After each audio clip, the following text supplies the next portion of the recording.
Oi, hoje estamos aqui na Praça Menino João Hélio para gravar mais uma parte do nosso livro, A Quarta Dimensão, do pastor David Yong Cho. Estamos no 23º dia, que fala sobre o endereço de Deus. Você sabe aonde Ele mora?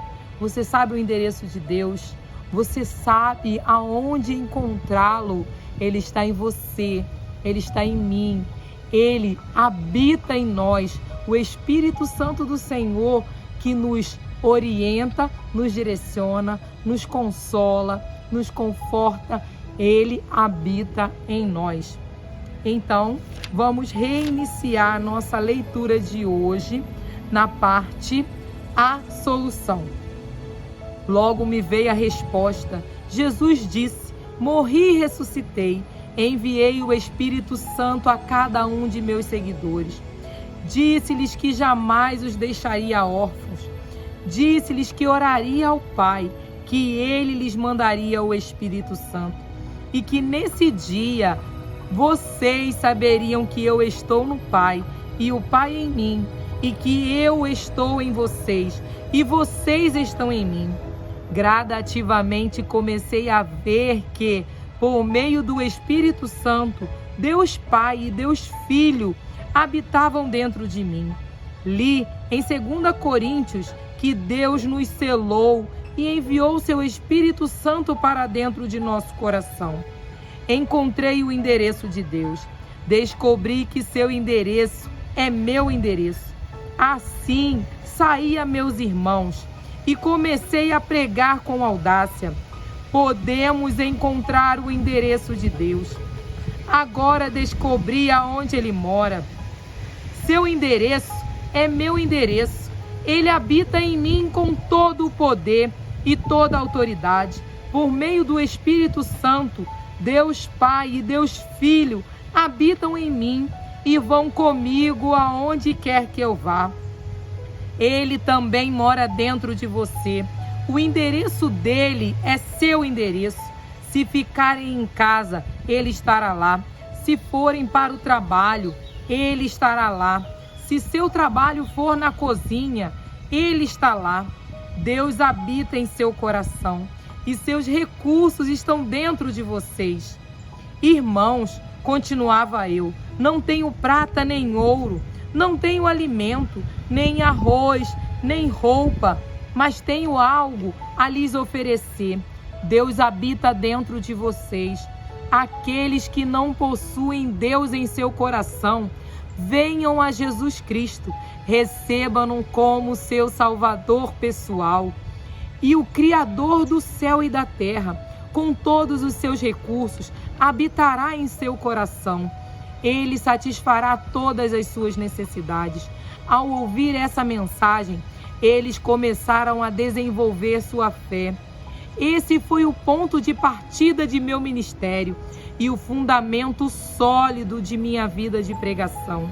Até essa época, estava tentando encontrar Deus, indo de um lado para o outro. Quando evangelistas famosos vinham à minha cidade, corria para ouvi-los a fim de encontrar Deus. Às vezes, ia orar em uma montanha ou em um vale. Procurei Deus em toda parte, mas depois de encontrar a verdade, não vaguei mais. Tinha encontrado o endereço e a morada de Deus. Digo ao povo: Deus não está longe. Ele não é um Deus de 2000 anos atrás. Também não é somente o Deus do futuro. O seu Deus habita em vocês, com todos os seus recursos, poder e autoridade. O endereço dele é seu coração.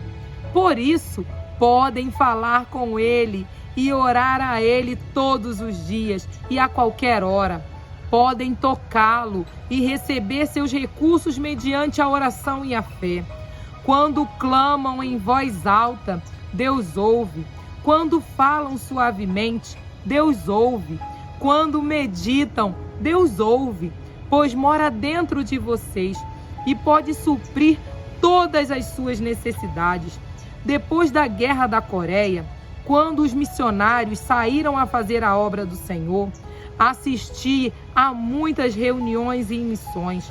A maioria dos pastores coreanos tinham todo tipo de projetos diferentes.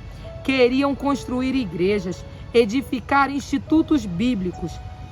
Discutiam muito a maneira de solucionar seus problemas, mas nem bem começavam a falar de finanças, diziam: para tal coisa será melhor que venha um missionário que se encarregue disso. Para eles, os missionários não passam de financistas. Senti muita pena e disse-lhes: irmãos, por que vocês sempre se voltam para os missionários? Eles responderam: porque Deus sempre nos envia dinheiro por meio dos missionários e não por meio de nós mesmos. Entretanto, desde o dia em que me formei no Instituto Bíblico, decidi fazer de Deus minha fonte única. Descobri que Deus habita meu coração com todos os recursos necessários. Descobri a maneira de receber os recursos de Deus. E ao longo de anos e mais anos de ministério, jamais dependi de qualquer outra pessoa. Já atravessei o Oceano Pacífico mais de 40 vezes a fim de pregar em outros países. Nunca pedi nenhum centavo de igreja alguma. Gostaria de expressar meu agradecimento pelo envio de missionários à Coreia, mas jamais pedi ajuda financeira de igrejas fora de meu país. Sempre dependi de Deus e em todas as circunstâncias Ele supriu as minhas necessidades. Na construção do nosso templo, no envio de missionários de nossa igreja a outros países, na construção do Instituto Bíblico, para a construção do nosso novo Instituto Bíblico das Igrejas Assembleias de Deus Coreanas. Minha igreja contribuiu com $500 mil. Deus, de fato, supre todas as nossas necessidades. Subtema: o desafio. Desejo imprimir em seu coração o fato de que você possui os recursos de que precisa dentro de você neste instante. Não amanhã, não ontem, mas neste instante. Você possui Deus habitando dentro de você. Deus não está dormindo dentro de você. Deus não vem só para acampar e passar férias. Deus está aí para operar a salvação. E Ele jamais opera a não ser mediante sua visão, sua fé. Você é o canal. Você pode dizer: ó Deus, por favor, opera misteriosamente no universo. Deus responderá: não, habito em você. Jamais me apresentarei ao mundo com poder, a não ser que me manifeste por meio de sua vida. Você é o canal e tem toda a responsabilidade. Se não desenvolver sua maneira de crer, a fim de cooperar com Deus, ele será limitado. Deus será tão grande quanto você permitir que ele seja. Ele também será tão pequeno quanto você o obrigar a ser. Quando os pecadores vêm a Jesus, ao quebrados e infelizes, primeiramente lhes ensino que Deus habita em seu interior e que possuem todo o recurso em Jesus Cristo. Em seguida, procuro reeducá-los para que desenvolvam seu coração a fim de cooperar com Deus. Todos, sem exceção, retiram-se com a nova fé e levam uma vida milagrosa e vitoriosa. Como é que essas pessoas, se fossem realmente pobres e fracassadas, seriam capazes de dar mais de $20 milhões à sua igreja de 1969 a 1977? Todos os anos damos cabo de nossos projetos, que geralmente custam de $1,5 milhão a $2 milhões. Esses membros podem dar porque foram enriquecidos e são sucessos tremendos, porque sabem como obter recursos da fonte. Mas primeiro devem ser purificados dos seus pecados da carne. A maioria das pessoas luta com 4 pecados da carne, os quais devem ser vencidos antes que o cristão seja capaz de operar ativamente com Deus. Quem não se livrar desses pecados ficará com o canal de comunicação com o Senhor tão entupido que Deus não terá a oportunidade de fluir através deles. Descobri esses pecados ao longo dos anos de meu ministério de aconselhamento. O pecado do ódio. As pessoas sofrem por causa do ódio. O primeiro pecado que examinaremos.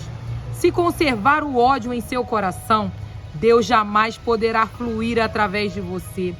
É esse ódio, esse espírito não perdoador, será o inimigo número 1 de sua fé. Cristo Jesus destaca esse fato em Mateus 6, 14 e 15. Pois se perdoarem as vossas ofensas uns aos outros, o Pai Celestial também lhes perdoará. Mas se não perdoarem uns aos outros, o Pai Celestial não lhes perdoará as ofensas. Depois de pregar o 4º sermão no domingo de manhã, fico tão cansado que não desejo ver ninguém. Se alguém deseja falar comigo, primeiro tem de passar por minhas secretárias. Elas examinam cuidadosamente os pedidos.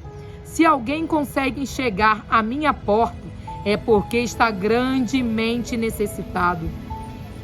Certo dia, depois de meu 4º sermão, um senhor bateu à porta do meu escritório. Abri a porta e ele entrou. Pensei que estivesse bêbado, porque andava cambaleando. Sentou-se e tirou algo do bolso, um punhal afiado. Fiquei atemorizado. Pensei, como é que as secretárias deixaram esse homem entrar aqui? Ele carrega um punhal e assim mesmo o deixaram entrar? Estava realmente assustado e quando ele empunhou a arma, preparei para defender-me dizendo, não use essa faca, diga-me por que veio aqui. Respondeu ele, Senhor, vou me matar, mas primeiro vou matar minha esposa, meu sogro, minha sogra e todos os que se encontrarem ao meu redor. Um amigo meu aconselhou-me a vir assistir a um de seus cultos antes de fazer todas essas coisas. Vim assistir ao 4º culto. Escutei com atenção, mas não pude entender palavra alguma por causa de seu forte sotaque provinciano sulista. Não consegui entender seu sotaque, nem compreender coisa alguma do que o Senhor disse. De modo que, depois de ouvir o que tem a dizer, vou sair para realizar todos os meus planos. Estou morrendo, tenho tuberculose, por isso fico com acessos de tosse todo o tempo. Estou morrendo. Acalme-se, disse-lhe. Sente-se aqui e conte-me a sua história. Bem, respondeu ele, durante a última etapa da guerra do Vietnã, servi como mecânico, trabalhei em todas as linhas de frente, construindo trincheiras e estradas, arriscando a vida a fim de ganhar mais dinheiro. Enviava todo o dinheiro para minha mulher e quando a guerra acabou, mal tinha o suficiente para sair de lá. Mandei-lhe um telegrama de Hong Kong e esperava vê-la com as crianças no aeroporto de Seul. Mas ao chegar lá, não vi nem sombra delas. Pensei que talvez não tinham recebido o meu telegrama, mas quando voltei correndo para casa, descobri estranhos morando lá. Vamos parar por aqui a nossa leitura de hoje. Você vai ficar um pouquinho curioso até a nossa próxima leitura, mas vai valer a pena. Te espero no próximo dia de leitura para a gente continuar essa história desse homem que estava pensando em se matar, pensando em matar toda a sua família. Mas eu creio que o Senhor entrou e mudou a história. Então vamos orar para agradecer ao Senhor e creia que o Senhor também pode mudar a sua história. O Senhor pode mudar a sua vida. Vamos orar, agradecer ao Senhor por mais um dia de leitura. Senhor, obrigada por esse dia. Obrigada por cada um que tem acompanhado comigo essa leitura, que o Senhor venha abençoá-los, que o Senhor venha guardá-los, que o Senhor venha livrá-los, que o Senhor venha mudar a história dele.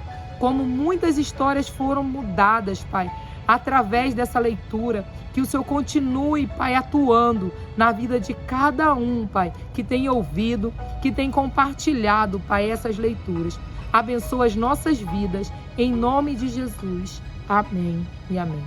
Se você não curtiu, não compartilhou, não se inscreveu, vai lá, se inscreve e compartilha no nosso canal, @aurileitura, e também no nosso Instagram, @aurileitura.